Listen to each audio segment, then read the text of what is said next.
Nearly 40 days of silence leading up to 26 total minutes of airtime in an interview last night for Vice President Harris and her running mate, Tim Walz. They sat down with CNN for their first big media interview since replacing Biden on the Democratic ticket. Harris claimed her values have not changed. This when she was pressed on why she has done an about-face on some major voter issues like fracking. Take a listen. Do you still want to ban fracking? No, and I made that clear on the debate stage in 2020, that I would not ban fracking. As vice president, I did not ban fracking. As president, I will not ban fracking. We are in 2024, and I've not changed that position, nor will I going forward. I kept my word, and I will keep my word. What made you change that position at the time? Well, let's be clear. My values have not changed. Well, Harris's Fracking 180 providing a roll the tape moment for us here. Watch what she actually said during the 2020 campaign. There's no question I'm in favor of banning fracking. Joe Biden will not end fracking. He has been very clear about that. I will repeat, and the American people know, that Joe Biden will not ban fracking. That is a fact. That is a fact. The other big interview moments last night involved the man that she replaced on the top of the Democratic ticket. That's obviously President Biden. Harris defended their joint record together in office, especially when it comes to the economy and the border. She also revealed whether she had any regrets about vouching for the president amid all the concern about his fitness for office. Watch this. You insisted that President Biden is extraordinarily strong. Given where we are now, do you have any regrets about what you told the American people? No, not at all. He has the intelligence, the commitment, and the judgment and disposition that I think the American people rightly deserve in their president. You raised your hand when asked whether or not the border should be decriminalized. Do you still believe that? I believe there should be consequence. I'm the only person who has prosecuted transnational criminal organizations who traffic in guns, drugs, and human beings. You have been vice president for 3.5 years. Yeah. The steps that you're talking about now, why haven't you done them already? Well, first of all, we had to recover as an economy, and we have done that. You maintain Bidenomics is a success. There's more to do, but that's good work. All right, let's take it out to the table. Greg, after this obviously highly anticipated 40 days in the works interview last night, a long form interview. We only got 26 minutes, but that might be the longest we hear from her before the election or before the debates anyway. I think the important question for folks to ask themselves coming out of it is what I'm going to ask you right now, which is what is Kamala Harris's vision for the country and what does she stand for? It's like the media equivalent of constipation. You know, you're just anticipating and anticipating, nothing happens. They needed some fiber, you know, Metamucil. It was not interesting. I felt like I'd stumbled into a parent-teacher conference and their kid was Joe Biden, and they had to like tiptoe around the fact that Joey's older than everybody else, but can't do anything. It was 20 minutes that felt like 200. They took like the most anticipated interview in 40 days, and it felt like a stale bag of nuts from a vending machine. I was nonplussed. That was the point. The goal here was a controlled demolition. You know, limit the damage to 18 minutes, 4 topics. So she didn't like score a point. She didn't get a hit. But she also didn't pull a Biden, and that's all they could hope for. This was safer than a condom in a convent. The thing that really bugged me, though, and the big issue, the no follow-up. All right, so she asked Harris. Well, on the one question, there was some follow-up. That was it. Yeah, that was it. Yeah. When they asked Harris about her role in lying to the American people about Joe's mental state, and they couched it. Dana Bash couched it as, do you regret telling the American people he was strong? And of course, Harris took the word regret and made it not about lying to America, but about serving Biden. Of course, she has no regrets working with Joe Biden, but that wasn't the effing question. It was, do you regret lying to America? And there was no follow-up to that. It's amazing that in these last 2 weeks, Trump's done like 5+ hours worth of interviews. They couldn't manage to do 20 minutes of transparency. It was just a fog of platitudes and evasive pivots. It wasn't just horrible. It wasn't enough to be horrible. There wasn't enough. It was lifeless. It was dead. It felt like it was in a conference room at the Days Inn. It was like a deposition. It was just, there was nothing there.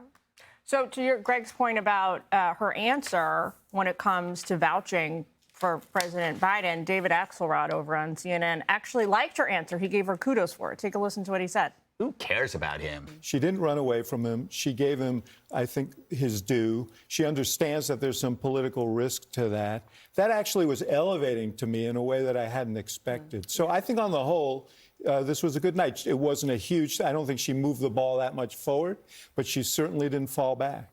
Eugene Levy. So elevating in a way he hadn't expected. What do you think about that, Kennedy? Yeah, I kind of agree with Greg here. Who pulled his chain? And I don't think her stance on Joe Biden is particularly difficult to answer, and I don't think it's particularly important. No one really cares about Joe Biden at this point. Joe Biden doesn't seem to care about Joe Biden. He doesn't care about governing the country. So, you know, sure, she can shellac his presidency all that she needs to. And I do think the question could have been phrased better. You know, when did you know that the president was in decline? Because she did know. Everyone knew. We all knew, and we weren't the last person in the room, which was how she phrased it when she was talking about their horrible Afghanistan withdrawal plan. She was the last person with Joe Biden. So the point of that was, I know him best. I sit with him the longest. So if that's the case, then she would have known first that there was something really, really wrong with him. And she had promised the American people. Remember when Anderson Cooper actually pressed her after that horrific debate? And she promised people, if there was something wrong with Joe Biden, I would be the one to say something. And it's like, well, why didn't you say something then? Why didn't you talk with some of your colleagues about the 25th Amendment? Maybe because she knew this plan was in place. And if she sat there and answered the questions like a good little warrior, that she would be rewarded with the nomination. No one would stand in her way. Not Joe Biden, not the Obamas, not Josh Shapiro, not Gavin Newsom. And the whole thing would be hers without any pushback at all. That was a deal that she made with the devil, and she signed it in her own blood red ink. So part of the problem for her, Emily, is that she was trying to, like, I hate the expression thread the needle, but I guess she was trying to thread the needle where Sexist. it's like... It always has to be about sewing, right? Because she's a woman. Oh, I get it. Yeah, it's sexist. But she's trying to say, I fully support everything he's done. I stand by our record the last 3.5 years, but it's also time to turn the page. It's two opposite directions. Right, You can't really do both things. Right. I felt like it was like when you watch spouses that are fighting, and when they're fighting, then it's your child just did this today. But when they're united, it's, oh, look, honey, Billy got straight A's, right? Our son is so amazing. She's clearly trying to divert herself from the administration only when it serves her. And the sheer volume of those flip-flops for Dana and Bash not to press her further and say, well, talk to me about this evolution. How exactly have you changed, and why? That's the whole point. People have excused it on the left by saying, well, every politician flip-flops, not this much and not this heavily. So why, as someone who's so committed to these values that clearly run the entire gamut, I was so sorely underwhelmed, Greg. I agree with you. This is a prosecutor. Well, she likes to remind us, not only is this our sitting vice president, this was a senator and the attorney general and more. She wanted to remind us that she did not deserve sneakers on the cover of Vogue, that because she was vice president, she should have been in heels. She declined meeting with the spouses of all the leaders of foreign nations because she said at the G7 summit, no, I'm the vice president. I command respect. I won't meet with the spouses. And now here we are led to believe she can't even conduct an interview solo.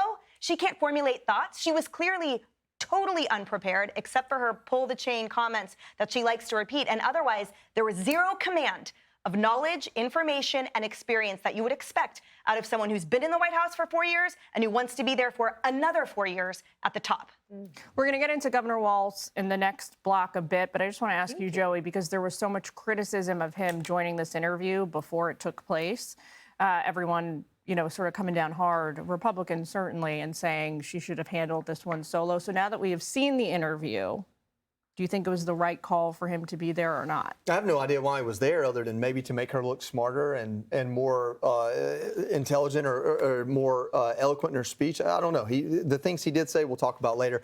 But just to go back to her interview, listen, the point of this interview wasn't to get her answers on record. It was to offer her an opportunity to correct the record, to make it all smooth out so she doesn't have to be questioned about it again. When they came back from the first commercial break, they literally ran the intro to the second segment was an ad for Kamala Harris, and in there was a clip from Trump when he went to the organization of black journalists and sitting there getting drilled. The very first question, are you racist?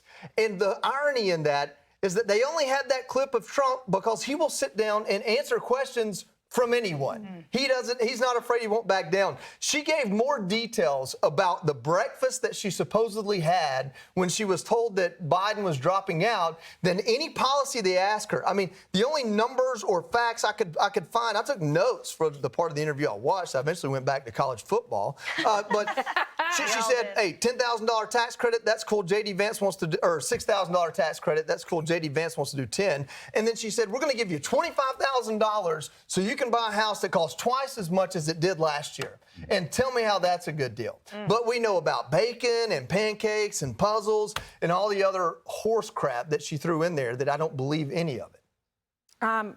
Real quick before we go to break, I don't even know if we have time for this, but Brian Yanis nabbed an interview with President Trump, the first one, after last night. Here's his take on the debate. Excuse me, on the interview. I think it was not exactly a great performance. It was a low-energy performance. To take all of that time and get ready for that kind of an interview, it was a softball interview. I really think that probably, if you look at it, it was not considered a big success. If you go by the reviews, it was considered much less than a success. All right, coming up, VP Harris was not the only one in the hot seat last night. Governor Tim Walz, as we just mentioned, was there. He was finally asked about some accusations about stolen valor, about his record. We're going to get into that next. Click here to subscribe to the Fox News YouTube page to catch our hottest interviews and most compelling analysis. You won't get it anywhere else.